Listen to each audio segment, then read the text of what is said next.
അപ്പോൾ മിനിസ്റ്ററെ ഏറ്റവും കൂടുതൽ ബമ്പർ അടിച്ച് സർക്കാരിനാണെന്ന് എല്ലാവരും പറയുന്നത്. കാരണം 75 ലക്ഷം ടിക്കറ്റാണ്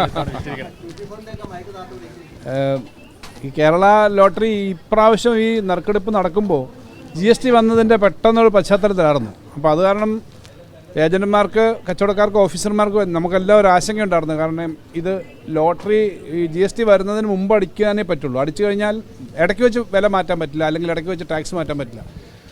അത് കാരണം വളരെ ആലോചിച്ചിട്ട് നേരത്തെ ഒരു ഊഹം വെച്ച് എത്ര ചിലവാകും എന്നുള്ള കണക്ക് വെച്ചിട്ടാണ് അടിച്ചത്.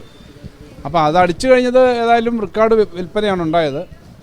ഓരോ വർഷവും ഇത് വർദ്ധിച്ചു വരുവാണ്. പ്രത്യേകിച്ച് ഓണം ബമ്പർ എന്ന് പറഞ്ഞാൽ എല്ലാവരും, മലയാളികളെല്ലാം ഓണം ബമ്പർ എടുക്കുന്നുണ്ട്. കേരളത്തിൽ എനിക്ക് തോന്നുന്നു ഇവിടെ വന്ന് യാത്ര പോകുന്നവർ അല്ലെങ്കിലൊക്കെ അവിടുന്ന് തന്നെ ബന്ധുക്കൾ ഉൾപ്പെടെ എടുക്കും. ഓണം ബമ്പർ ഓണാഘോഷം പോലെയാണ്.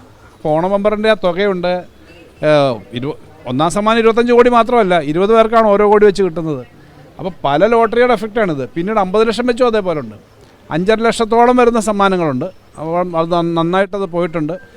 അതിന് ശേഷമുള്ള ലോട്ടറികൾ ഇപ്പോൾ എല്ലാം നമ്മൾ പുതുക്കിയ GST ആണ്. ആ GST അനുസരിച്ച് ഇപ്പോൾ നന്നായിട്ട് ടിക്കറ്റ് പോകുന്നുണ്ട്. അത് വലിയ തോതിൽ പ്രൈസിനെ ബാധിക്കാതെയും കുറച്ച് ഏജൻറ്റ് കമ്മീഷനും സർക്കാരിൻ്റെയും എല്ലാം കുറച്ചിട്ടാണ് വന്നേക്കുന്നത്. പൂജാ ബമ്പർ ഉൾപ്പെടെ അങ്ങനെയാണ് വരുന്നത്. നന്നായിട്ട് ഈ ലോട്ടറി പോകുന്നുണ്ട്. ഇപ്പോൾ ലോട്ടറി എടുത്ത എല്ലാവർക്കും ആശംസകൾ. ഇനിയിപ്പം നറുക്കെടുത്തോണ്ടിരിക്കുന്നേ ഉള്ളൂ. നിങ്ങളുടെ ആർക്കെങ്കിലുമൊക്കെ നറുക്കെടുത്തിട്ട് വല്ലതും കിട്ടുമെന്ന് എനിക്കറിയില്ല. എല്ലാവരും താല്പര്യപൂർവ്വം എടുക്കുന്നതാണ്. അപ്പോൾ ലോട്ടറി തൊഴിലാളികൾക്കും വളരെ സന്തോഷമാണ്. ഇത് വലിയൊരു, അതെ, അത് ഇപ്പോൾ പൂജാ ബമ്പർ അടുത്ത് ഇറങ്ങിയിട്ടുണ്ട്, അതെടുക്കാം. അല്ലാതെയുള്ള ലോട്ടറി ഉണ്ട്. എല്ലാവരും ലോട്ടറി എടുക്കണം. നമ്മളെടുക്കുന്ന ലോട്ടറി വാസ്തവത്തിൽ അത് ആർക്കെങ്കിലും ഒരു സഹായമായി എത്തുന്നു എന്നുള്ളതാണ് ഏറ്റവും പ്രധാനപ്പെട്ട കാര്യം. കേരള ലോട്ടറിയുടെ ഏറ്റവും വലിയ പ്രത്യേകത, ടാക്സ് കഴിഞ്ഞാലുള്ള ബാക്കി തുകയിൽ 97% വാസ്തവത്തിൽ ഇത് ഏജൻറ്റുമാരുടെ കമ്മീഷനും സമ്മാനമായിട്ടാണ് പോകുന്നത്. ബാക്കി സർക്കാരിലേക്ക് വരുന്നൊരു ചെറിയ പെർസെൻറ്റേജ് എന്ന് പറഞ്ഞാൽ അത് നമ്മുടെ പൊതുവിലുള്ള സാമൂഹ്യക്ഷേമ പ്രവർത്തനങ്ങൾക്കാണ് പോകുന്നതെന്ന് നിങ്ങൾക്കറിയാം. അതുകൊണ്ട് നാട്ടിൽ നിന്ന് വരുന്ന പണം നാട്ടിലേക്ക് തന്നെ വളരെ എഫക്റ്റീവായിട്ട് തൊഴിലായിട്ടും വരുമാനമായിട്ട് പോവുകയാണ്. ഏറ്റവും വലിയൊരു സാമൂഹ്യ പ്രവർത്തനം തന്നെയാണ് കേരള ലോട്ടറി നടത്തുന്നത്. ഇല്ല, നമ്മളെടുത്തില്ല.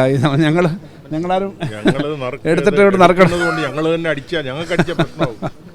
അതുകൊണ്ടാണ്. അല്ല, അവർ പറഞ്ഞത് ഇങ്ങനെയാണ്. തിരുവനന്തപുരത്തെ ഏജൻ്റാണ്. ഏജൻറ്റുമാർക്ക് എല്ലാ ഓഫീസിൽ നിന്ന് എടുക്കാം. പാലക്കാട് ഓഫീസിൽ നിന്നാണ് എടുത്തത്. അതാണ് വിറ്റത് എവിടെയാണെന്ന് അറിയാൻ പറ്റത്തില്ല. ഇവർക്ക് ഈ ഏജൻറ്റുമാർക്ക്, അംഗീകൃത ഏജൻറ്റുമാർക്ക് എടുക്കാവുന്നതനുസരിച്ചിട്ട് പാലക്കാട് ഓഫീസിൽ നിന്ന് എടുത്തു. പാലക്കാട് ഓഫീസിൽ നിന്ന് എടുത്തു. വിറ്റത് ചിലപ്പോൾ പാലക്കാട് തന്നെയാവാം, തിരുവനന്തപുരത്താവാം, വേറെ സ്ഥലത്താവാം. കാരണം ഇവർക്കെല്ലാം പ്രധാനപ്പെട്ട ഏജൻറ്റുമാർക്ക് പല സ്ഥലത്തും അവരുടെ ഏജൻസികൾ കാണും. അതുകൊണ്ട് എവിടെ നിന്നാണെന്ന് നോക്കണം. ഓണത്തിൻ്റെ ബമ്പറിൻ്റെ ഇനി അടുത്ത ഓണത്തിനല്ലേ വരുള്ളൂ. ഇപ്പം പൂജാ ബമ്പറിൽ ഇന്നിപ്പം ഇറക്കിയ ബമ്പറിനകത്ത് വാസ്തവത്തിൽ ചെറിയ വ്യത്യാസങ്ങളെ സമ്മാനത്തിലൊക്കെ വന്നിട്ടുള്ളൂ. സർക്കാരിൻ്റെ ഇതും അതുപോലെ തന്നെ ഏജൻറ്റുമാരുടെയും കമ്മീഷനുമൊക്കെയുള്ള ചെറിയ വ്യത്യാസം വരുത്തിയിട്ടുണ്ട്. വലിയ തോതിൽ ആകർഷകമല്ലാത്ത തരത്തിലേക്ക് ഒരു കാര്യം അത് ചെയ്തിട്ടില്ല. അങ്ങനെ ചെയ്തിട്ടില്ല.